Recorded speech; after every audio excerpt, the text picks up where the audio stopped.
यो चाहिँ queen sale है साथीहरु। यो चाहिँ क्वीन सेल हो।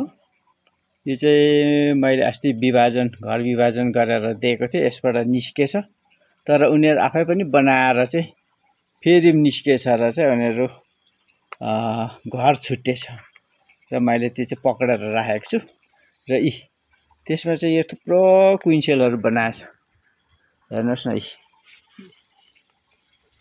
एउटा दुईटा, हेर्नुस्, तीनटा, चारटा, पाँचवटा, छवटा बनाएछ कि।